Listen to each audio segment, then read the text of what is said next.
News देख रही हैं आप। मैं हूं आपके साथ साधना बत्रा और आप देख रहे हैं हमारा खास कार्यक्रम हरियाणा डायरी। इस कार्यक्रम का एक ही उद्देश्य है कि आप तक हरियाणा के हर उस विकास की जानकारी पहुंचाई जाए जो मुख्यमंत्री मनोहर लाल के नेतृत्व में लगातार किया जा रहा है। तो बने रहिए हमारे साथ और देखते रहिए हमारा खास कार्यक्रम हरियाणा डायरी।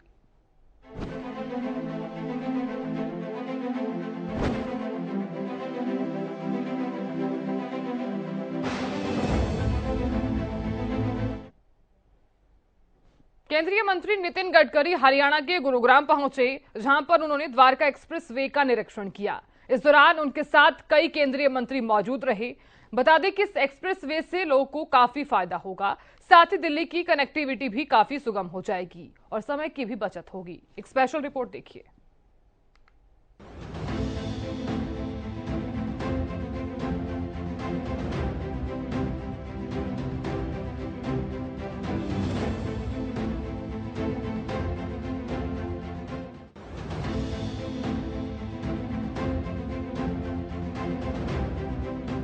केंद्रीय सड़क परिवहन एवं राजमार्ग मंत्री नितिन गडकरी देश के पहले एलिवेटेड हाईवे द्वारका एक्सप्रेसवे का निरीक्षण करने के लिए गुरुग्राम पहुंचे। यहां पर उन्होंने एलिवेटेड हाईवे द्वारका एक्सप्रेसवे का निरीक्षण किया। इस दौरान केंद्रीय राज्य मंत्री और स्थानीय सांसद राव इंद्रजीत सिंह, केंद्रीय राज्य मंत्री जनरल वीके सिंह और दिल्ली के उपराज्यपाल विनय कुमार सक्सेना मौजूद रहे। द्वारका एक्सप्रेसवे 10,000 करोड़ की लागत से बन रहा है और इसकी लंबाई 29 किलोमीटर है। गडकरी के आने से पहले ही प्राधिकरण ने भी अपनी तैयारी पूरी कर ली थी। हरियाणा और दक्षिणी हरियाणा को जोड़ने वाला द्वारका एक्सप्रेसवे का 4 हिस्सों में बांटकर निर्माण हो रहा है, जो कि अंतिम चरण में है, जिनमें दिल्ली क्षेत्र के 10.01 किलोमीटर को 2 और हरियाणा क्षेत्र में 18.9 किलोमीटर क्षेत्र को भी 2 क्षेत्रों में रखा गया है। हरियाणा क्षेत्र के दोनों क्षेत्रों में निर्माण कार्य 93.2 और 99.25% तक पूरा हो चुका है और ये पूरी उम्मीद है कि दोनों क्षेत्र जुलाई तक जनता को समर्पित कर दिए जाएंगे। वहीं दिल्ली क्षेत्र का कार्य वर्ष 2024 में पूरा होगा। इससे काफी बड़ी संख्या में प्रदेश के लोगों को फायदा होगा। दिल्ली की कनेक्टिविटी भी बेहतर होगी। इस एक्सप्रेसवे पर यातायात की सुगमता और सफर करने वालों की सुरक्षा के लिए ITS, advance traffic management system, toll management system, CCTV camera, surveillance आदि अत्याधुनिक तकनीकों का इस्तेमाल होगा। स्वाभाविक रूप से ट्रैफिक जाम को भी मुक्ति मिलेगी और मुझे बताने की आवश्यकता नहीं है कि ये जो धौला कुआं से रोड गुड़गांव की तरफ जाता है, इसमें कितना ट्रैफिक जाम होता है और आपको कितनी तकलीफ होती है। ये मैं भी मजाक में बता रहा था सक्सेना जी को कि शादी का निमंत्रण आता है और जब जगह देखते हैं तो फिर बताते थे कि भाई ठीक है मैं बताता हूँ, क्योंकि यहाँ रात को आना और गाड़ी में फंसना तो एक 1.5 घंटा समय लगता है, पर अब इससे सबसे मुक्ति मिलेगी। तो ये जो प्रोजेक्ट्स है, इसमें द्वारका एक्सप्रेसवे जिसका डिटेल थोड़ा बाद में आपको मैं बताऊंगा, ये करीब 30 किलोमीटर है, 10,000 करोड़ का प्रोजेक्ट है और हमारी कोशिश है कि निश्चित रूप से हम आने वाले 3 से 4 महीने के अंदर इसको पूरा करेंगे। जनता के सुविधा के लिए अगर कुछ पार्ट कहीं ओपन होते हैं तो हमारी पॉलिसी ये रही है कि जनता को तकलीफ नहीं होनी चाहिए, तो उसको भी धीरे धीरे हम क्लियर करके देंगे। तो पहला ये एक प्रोजेक्ट है, इसमें काफ़ी अड़चनें आई थी और LG साहब का, दिल्ली सरकार का, हमारे सांसद रमेश पिदुरी जी का, इनका इसमें बहुत अच्छा सहयोग मिला, जनता का भी मिला। एक्विजिशन में भी काफ़ी कठिनाइयाँ थी और आज ये कि जो लाइन थी 720, ये है ना, कितना था वो पावर लाइन, 720 kV की लाइन देश में पहली बार उसका शिफ्टिंग किया था। मुझे याद है कि अनेक बार हरियाणा सरकार के साथ, मुख्यमंत्री जी के साथ और विभिन्न मंत्रालय विभागों के साथ बैठकर इसके प्रॉब्लम सॉल्व हुए। जो पिछले बार इसी होटल में हम आपके साथ आए थे, परवेश जी ने उस समय आग्रह किया था और जिनके आधार पर DDA का जो रास्ता था 6 लेन UER2 अर्बन एक्सटेंशन रोड, ये करीब 76 किलोमीटर का था, 8,000 करोड़ का, और ये हमने लगभग 80% काम 75-80% पूरा हुआ है और आने वाले 3 महीने में हम इसको पूरा करेंगे। तो ये करीब 8,000 करोड़ का है। द्वारका एक्सप्रेसवे के निर्माण के साथ ही कई रिकॉर्ड बनने जा रहे हैं। 2 लाख एमटी स्टील का प्रयोग होगा, एमफिल टावर की तुलना में जो 30 गुना ज्यादा है। 20 लाख CUM कंक्रीट का इस्तेमाल होगा, बुर्ज खलीफा की तुलना में 6 गुना ज्यादा है। भारत में पहली बार 12,000 वृक्षों का ट्रांसप्लांट किया गया है। केंद्रीय सड़क परिवहन एवं राजमार्ग मंत्री नितिन गडकरी ने ट्वीट करते हुए लिखा कि दिल्ली NCR में 9,000 करोड़ की लागत से बन रहे 29.6 kilometre 8 lane access control Dwarka expressway का मुआयना। द्वारका एक्सप्रेसवे 9,000 करोड़ की लागत से बन रहा देश का पहला elevated 8 lane access control expressway है। 10,000 करोड़ रुपए की लागत से बनके तैयार होने वाले द्वारका एक्सप्रेसवे के निरीक्षण के लिए आज केंद्रीय मंत्री नितिन गडकरी गुरुग्राम पहुंचे और ये द्वारका एक्सप्रेसवे है जहां पर आज केंद्रीय मंत्री नितिन गडकरी और गुरुग्राम से सांसद और केंद्रीय राज्य मंत्री राव इंद्रजीत सिंह और दिल्ली से सांसद प्रवेश वर्मा सहित रमेश बिदूड़ी ने भी आज मुंबई एक्सप्रेसवे का निरीक्षण किया और 10,000 करोड़ रुपए की लागत से ये जो द्वारका एक्सप्रेसवे है ये बनकर तैयार होगा और लोगों को एक सुहाना जो सफर है वो मिलेगा। गुरुग्राम से दिल्ली द्वारका के लिए इस एक्सप्रेसवे को तैयार किया गया है। यही नहीं, दिल्ली जयपुर हाईवे से इसकी कनेक्टिविटी की गई है। इससे अब लोगों का सफर काफी आसान हो जाएगा। इस एक्सप्रेसवे पर तमाम सुविधाएं हैं और लोगों को बेहतर सफर के साथ समय की बचत होगी। केंद्रीय मंत्री नितिन गडकरी गुरुग्राम के खेड़की दोगला टोल के पास द्वारका एक्सप्रेसवे की कनेक्टिविटी पर पहुंचे। उन्होंने यहां पर काफी देर तक एक्सप्रेसवे का निरीक्षण किया। जब ट्रैफिक अटक जाता है तो गियर बदलते रहते हैं, जिसके कारण और डीजल पेट्रोल खर्चा होता है, पोल्यूशन बढ़ता है। अब यहाँ जो आप जंक्शन बन रहे दिख रहे हैं ये सिग्नल लेस है, सिग्नल फ्री है, तो मुझे लगता है इससे काफ़ी बड़ी राहत होगी। एक द्वारका एक्सप्रेस हाईवे का जो डिटेल है वो मैं आपको देता हूँ, जो आज हमने इसका इंस्पेक्शन किया है। ये परिकल्पना हरियाणा सरकार और दिल्ली सरकार के बीच में काफ़ी कुछ मामले में अटकी हुई थी और जब हरियाणा के मुख्यमंत्री जी ने मुझे मांग की तो मैंने उस समय राव इंद्रजीत सिंह जी भी उसमें थे कार्यक्रम में, तब मैंने इसकी घोषणा की तो मुझे लगा 30 किलोमीटर होगा, एक 2-3 हजार करोड़ का हो जाएगा, पर ये 10,000 करोड़ का हुआ। पर ये अच्छा काम अभी हुआ है और इस योजना को हमने अपने हाथ में लिया है। ये 30 किलोमीटर है, 8 लेन एक्सेस कंट्रोल देश का पहला एलिवेटेड है और इसको 4 पैकेज में हम कर रहे हैं और इसके 6 लेन सर्विस रोड भी हैं। हरियाणा में करीब 19 किलोमीटर सिंगल पिलर पर 34 मीटर चौड़ा और दिल्ली में 10.1 किलोमीटर लंबा ऐसा एक्सप्रेसवे बन रहा है और ये देश का प्रथम सिंगल पियर एक ही पिलर पर ये फ्लाईओवर बन रहा है। ये देश में पहली बार बना है।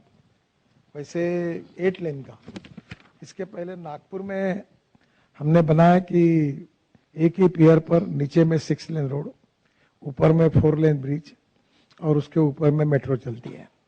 अब हम पूना में ऐसे बना रहे कि नीचे में रोड 8 लेन, फिर 6 लेन ब्रिज, उसके ऊपर 6 लेन ब्रिज और उसके ऊपर मेट्रो।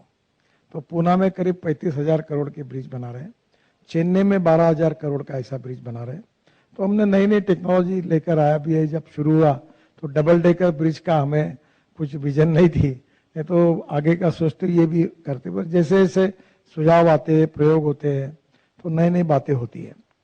ये जो एक्सप्रेसवे है इसके लिए 500 करोड़ रुपए खर्च करके 60 हेक्टेयर जमीन खरीदी की गई है। पानी, सीवेज नेटवर्क और हाई टेंशन लाइन को हटवाने पर 500 करोड़ खर्चा किया है।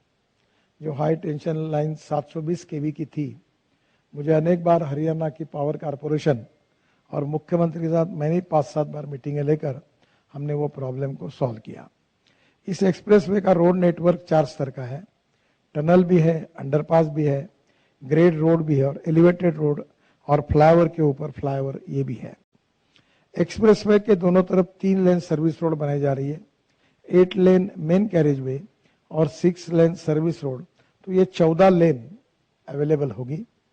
इसके साथ साथ दिल्ली में 3.6 किलोमीटर देश की सबसे बड़ी चौड़ी यानी 8 लेन की टनल, अभी आप हमारे साथ आए थे, जो टनल हमने देखी उसका करीब 65-70% काम पूरा हुआ है, जो T3 तक जाएगी। तो ये 8 लेन टनल बनाई जा रही पहली बार। इसमें हरियाणा और पश्चिम दिल्ली के लोगों को इंदिरा गांधी एयरपोर्ट पर डायरेक्ट कनेक्टिविटी मिल जाएगी और काफ़ी सुविधा होगी जाने और आने की। तो एक बहुत बड़ा फायदा हरियाणा और दिल्ली के लोगों को इसके कारण होगा। हरियाणा में यह एक्सप्रेसवे पटौदी रोड में हरसुर के पास और फरूक नगर स्टेट हाईवे जो है में बसे के पास इंटरसेक्ट करेगा। हमने हरियाणा को जोड़ने वाले रोड भी इसमें अच्छे बनाए हैं। इसके अलावा यह दिल्ली रेवाड़ी रेल लाइन में गुड़गांव सेक्टर 88B के पास और भरतल में UR2 को भी क्रॉस करेगा। एक्सप्रेसवे को गुड़गांव के सेक्टर 88, 83, 84, 19 और 113 से होते हुए द्वारका सेक्टर 21 के साथ ग्लोबल सिटी से जोड़ा जाएगा। इस पूरे एक्सप्रेसवे में इंटेलिजेंट ट्रांसपोर्ट सिस्टम IT सुविधा होगी। साउथ दिल्ली को द्वारका एक्सप्रेसवे से जोड़ने के लिए टनल का निर्माण शीघ्र ही शुरू होगा, जो बहुत इंपॉर्टेंट है, जिससे ये जो दिल्ली गुड़गांव के रोड पर आज जो ट्रैफिक है 3 लाख PCOs तक है, वो इसमें काफी सुविधा होगी। इस द्वारका एक्सप्रेसवे के निर्माण में 2 लाख मेट्रिक टन स्टील का उपयोग हो रहा है, जो एफिल टावर बना है स्टील का उससे 30 गुना अधिक है। एक्सप्रेसवे के निर्माण में 20 लाख घनमीटर कंक्रीट का उपयोग किया जा रहा है, जो बुर्ज खलीफा में इस्तेमाल होने वाले कंक्रीट से 6 गुना अधिक है। देश में पहली बार एक्सप्रेसवे में 12,000 वृक्षों को हमने ट्रांसप्लांट किया है, हमने काटा नहीं है। हम वृक्षों की रक्षा करना चाहते हैं, इन्वायरमेंट को प्रोटेक्ट करना चाहते हैं। दिल्ली गुड़गांव के बीच प्रतिदिन वाहनों के भारी दबाव रहा है और ट्रैफिक जाम के प्रॉब्लम के कारण ये पूरी समस्या ये हरियाणा और दिल्ली दोनों प्रदेश के लिए ये काफी सुविधा का होगा। दिल्ली में पैकेज 1 दिल्ली में महिलापुर के शिवमूर्ति से बिजनबासन तक 6 किलोमीटर करीब 2600 करोड़, ये 60% काम पूरा हुआ है। बिजवासन आरोबी से गुरुग्राम के दिल्ली हरियाणा सीमा तक 4.2 किलोमीटर, ये 2100 करोड़ का 82% काम पूरा हुआ है। गुरुग्राम से दिल्ली हरियाणा सीमा से बनाए आरोबी तक ये 10.2 किलोमीटर, ये करीब 2300 करोड़ का काम 93% पूरा हुआ है। और बसे आरोबी के से खेरकी दौला क्लोवर लिप इंटरचेंज तक 8.7 किलोमीटर 2000 करोड़ का ये 99% काम पूरा हुआ है। हम जल्दी इसको पूरा करके देश के प्रधानमंत्री के हाथों से इसका इनॉग्रेशन करेंगे और जब तक इसको छोटी मोटी कनेक्टिविटी जो होगी उसको हम जोड़ने की कोशिश करेंगे। उन्होंने बताया कि 4 पैकेज में बन रहे द्वारका एक्सप्रेसवे के दिल्ली में 2507 करोड़ रुपए की लागत से और 5.9 किलोमीटर लंबाई के महिपालपुर के शिवमूर्ति से बिजवासन तक के खंड का 60% कार्य पूर्ण हुआ है। 2068 करोड़ रुपए की लागत से 4.2 किलोमीटर लंबे बिजवासन आरोबी से गुरुग्राम में दिल्ली हरियाणा सीमा तक के खंड का 82% कार्य पूर्ण हुआ है। गुरुग्राम में 2228 करोड़ रुपए की लागत से 10.2 किलोमीटर लंबाई के दिल्ली हरियाणा सीमा से बसई आरोबी तक के खंड का 93% कार्य पूरा हुआ है और 1859 करोड़ रुपए की लागत से 8.7 किलोमीटर लंबाई के बसई आरोबी से खेड़की दौला तक के खंड का 99% कार्य पूर्ण हुआ है। अनेक विशेषताओं से बन रहे द्वारका एक्सप्रेसवे के निर्माण में 2 लाख मीट्रिक टन स्टील का उपयोग हो रहा है, जो ईफिल टावर में इस्तेमाल हुए स्टील से 30 गुना अधिक है। एक्सप्रेसवे के निर्माण में 20 लाख घन मीटर कंक्रीट का उपयोग किया जा रहा है, जो बुर्ज खलीफा में इस्तेमाल हुए कंक्रीट से 6 गुना ज्यादा है। देश में पहली बार इस एक्सप्रेसवे में 12,000 वृक्षों का ट्रांसप्लांट किया गया है। दिल्ली गुरुग्राम के बीच प्रतिदिन वाहनों का भारी दबाव रहता है, जिससे इस मार्ग पर ट्रैफिक जाम की स्थिति बनी रहती है। द्वारका एक्सप्रेसवे बनने से इस मार्ग में जाम की समस्या का हल होगा। हरियाणा में ये एक्सप्रेसवे पटौदी रोड से हरसरू के पास और फरूक नगर में बसई के पास इंटरसेक्ट करेगा। इसके अलावा यह दिल्ली रेवाड़ी रेल लाइन में गुरुग्राम सेक्टर 88B के पास और भरथल में UER सेकंड को भी क्रॉस करेगा। एक्सप्रेसवे के गुरुग्राम के सेक्टर 88, 83, 84, 99 113 सेक्टर से होते हुए द्वारका सेक्टर 21 के साथ ग्लोबल सिटी से जोड़ा जाएगा। इस पूरे एक्सप्रेसवे में ITS यानी इंटेलिजेंट ट्रांसपोर्ट सिस्टम सुविधा होगी। तो वहीं हरियाणा के सीएम मनोहर लाल ने ट्वीट कर कहा कि 9,000 करोड़ रुपए की लागत का 29.6 किलोमीटर लंबाई वाला द्वारका एक्सप्रेसवे देश का पहला elevated 8 lane access control expressway होगा, जिसमें 18.9 किलोमीटर हिस्सा हरियाणा क्षेत्र में होने के चलते निश्चित ही हरियाणा वासियों को इसका लाभ मिलेगा। खास तौर पर गुरुग्राम में वाहन चालकों को इस एक्सप्रेसवे के निर्माण से जाम से मुक्ति मिलेगी। माननीय केंद्रीय मंत्री नितिन गडकरी जी के नेतृत्व में एक्सप्रेसवे के हरियाणा क्षेत्र में वाहनों का आवागमन जल्द शुरू होने जा रहा है। यह NCR वासियों के लिए भी अच्छी खबर है। केंद्रीय मंत्री जी का हार्दिक आभार। 10,000 करोड़ रुपए की लागत से बनकर तैयार होने वाले द्वारका एक्सप्रेसवे का आज निरीक्षण करने के लिए केंद्रीय मंत्री नितिन गडकरी गुरुग्राम पहुंचे और उनके साथ केंद्रीय राज्य मंत्री राव इंद्रजीत सिंह ने भी निरीक्षण किया और हम दिल्ली के सांसद रमेश बधूड़ी और प्रवेश वर्मा ने भी आज द्वारका एक्सप्रेसवे का जो निरीक्षण है वो किया। और इस समय मैं मौजूद हूं द्वारका एक्सप्रेसवे पे, जहां आप देख सकते हैं कि किस तरीके से जो डायरेक्शन बोर्ड है वो भी यहां लगाए गए और साथ ही साथ कनेक्टिविटी की मैं बात करूं तो इस द्वारका एक्सप्रेसवे से SPR, CPR और साथ ही साथ दिल्ली के लिए भी यहाँ से सीधा निकल सकते हैं द्वारका, और साथ ही साथ दूसरी तरफ जयपुर, क्योंकि जिस तरीके से आप देख सकते हैं कि दिल्ली मुंबई जो एक्सप्रेसवे भी है वो यहाँ से कनेक्ट है, तो ऐसे में आने वाले समय में जो लोगों की कनेक्टिविटी है वो काफ़ी बेहतर होने वाली है। करीबन 10,000 करोड़ रुपए की लागत से ये प्रोजेक्ट बनकर तैयार होगा और ऐसे में कहीं ना कहीं लोगों को एक सुहाना सफर मिलेगा, क्योंकि जिस तरीके से आमतौर पर देखा जाता है कि जगह जगह जो जाम की स्थिति है उससे कहीं ना कहीं अब निजात मिलने वाली है। द्वारका एक्सप्रेसवे जिस तरीके से बनेगा तो इसमें कहीं ना कहीं कनेक्टिविटी की मैं बात करूं, वो चाहे दिल्ली के लिए हो या फिर मुंबई एक्सप्रेसवे की बात करूं या फिर जयपुर के लिए मैं बात करूं, तो कहीं ना कहीं काफ़ी बेहतर जो कनेक्टिविटी है वो द्वारका एक्सप्रेसवे शुरू होने के बाद लोगों को एक जाम से राहत मिलेगी, तो वहीं पर जो घंटों का सफर था वो कुछ मिनटों में ही अब तय कर पाएंगे। गुरुग्राम से कैमरामैन मुकेश के साथ संजय राठौर।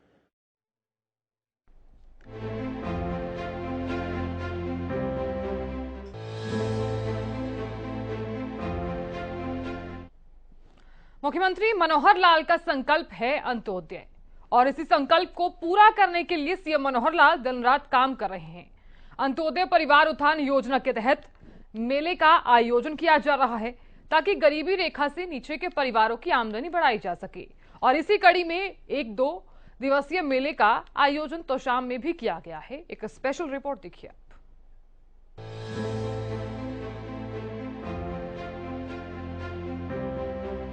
तोशाम में 2 दिवसीय मुख्यमंत्री अंत्योदय परिवार उत्थान योजना मेले का आयोजन किया जा रहा है।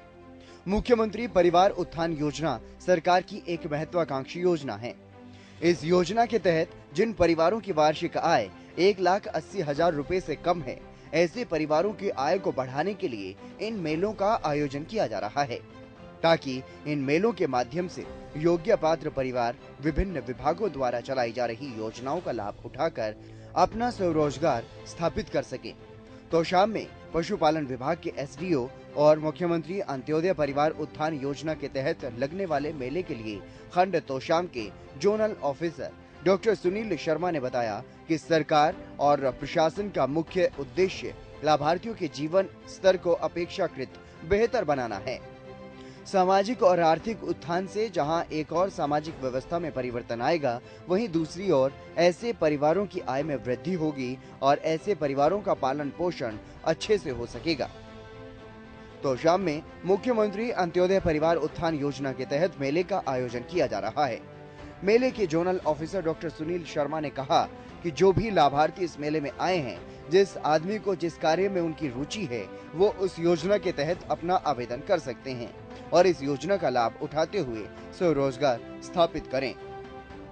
उन्होंने कहा कि ऐसा करके वो अपनी पारिवारिक आय में वृद्धि कर सकते हैं। डॉक्टर सुनील शर्मा ने कहा कि आज जो ये अंत्योदय मेला लगा है, तोशाम का चौथे फेज का ये तोशाम ब्लॉक में आयोजित किया जा रहा है। 289 परिवारों को इसमें आमंत्रित किया गया है। यहाँ पर 19 विभागों के द्वारा करीब 50 स्कीम हैं। जो लाभार्थी आ रहे हैं उनको इन स्कीमों के तहत लाभ दिया जा रहा है। जो गरीब आदमी हैं, जिनकी आमदनी 1,80,000 रुपए से कम है, उन परिवारों को चिन्हित करके इस मेले में बुलाया गया है। ज्यादातर लाभार्थी पशुपालन की स्कीम ले रहे हैं। एक आदमी भेड़ बकरी खरीद करके वो अपने जीवन का गुजारा कर रहा है। आज का जो ये अंत्योदय मेला है चौथे फेज का कोसाम ब्लॉक में जो आयोजित किया जा रहा है, इसमें आज 16 तारीख को 289 फैमिलीज को हमने इनवाइट किया। कितने विभागों के द्वारा लगभग कितनी स्कीमें जो हैं लोगों को जो है यहाँ पे 19 विभागों के द्वारा और 50 के लगभग जो है सभी की स्कीमें हैं जो लाभार्थी आ रहे हैं जिनको लाभ दिया जा रहा है। तो इस मेले से जो है आम जो है गरीब है किस ढंग से फायदा उठा रहा है, किस तरीके से? जो एक गरीब आदमी है जो जिसकी इनकम 1,80,000 रुपये से कम है, उन फैमिलीज़ को चिन्हित करके इसमें बुलाया गया है। और लगभग जो है यहाँ पे जो लाभार्थी आ रहे हैं वो पशुपालन विभाग की जो स्कीम ले रहे हैं और उसमें उसकी आजीविका शुरू हो रही है। एक आदमी अपनी डेयरी चला के और अपनी भेड़ बकरी खरीद के वो अपने जीवन का गुजारा, अपने रोज़मर्रा की जो ज़रूरतें हैं उसकी पूरी हो रही है और उनको अपना जो जीवन जो है वो सही सत्र पे चल रहा है। जैसे मत्स्य विभाग ने बताया कि 11 लाख रुपए से तो स्टार्टिंग हो रही है, तो इसके लिए क्या प्रावधान किया गया है? ये जो है मत्स्य विभाग को अभी आपके सामने मैंने उनको मैडम को बोला भी है कि आप अपने डिपार्टमेंट से इसको जो है चेक करवाएं कि ये 11 लाख की जो स्टार्ट की स्कीम है या इसको जो है स्कीम को चेंज करके और उस हिसाब से जो है जो गरीब आदमियों के लिए वैसी स्कीम जो है तैयार करवाएं। मुख्यमंत्री मनोहर लाल ने भी इस बार गणतंत्र दिवस के मौके पर यह कहा था कि हमने प्रदेश के सबसे गरीब व्यक्तियों के लिए काम किया, सामाजिक, आर्थिक और शैक्षणिक उत्थान के लिए विशेष महत्व दिया है।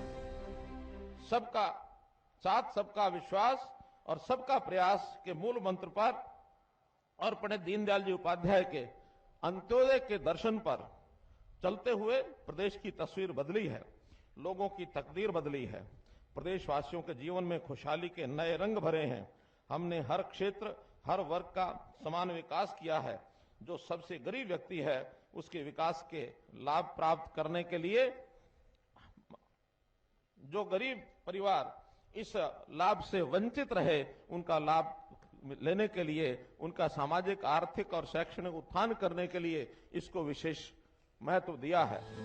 इस योजना को शुरू करने का मुख्यमंत्री मनोहर लाल का मकसद ही गरीब परिवारों का उत्थान करना है, इसलिए ये योजना चलाई गई और अब इस योजना का लाभ हर उस गरीब परिवार को मिल भी रहा है जो स्वाभिमान के साथ अपना जीवन जीना चाहता है और अपने जीवन का स्तर बेहतर बनाना चाहता है। वहीं मुख्यमंत्री मनोहर लाल के कुशल नेतृत्व में हरियाणा प्रदेश लगातार विकास की तरफ अग्रसर है। ऐसे में हरियाणा का हर वर्ग सरकार के कार्यों से काफी संतुष्ट नजर आ रहा है, क्योंकि हरियाणा सरकार का एक ही मकसद है कि प्रदेश के अंतिम व्यक्ति का विकास किया जा सके। फिलहाल हमारे खास कार्यक्रम हरियाणा डायरी में आज के लिए इतना ही। आप देखते रहिए हरियाणा न्यूज। नमस्कार।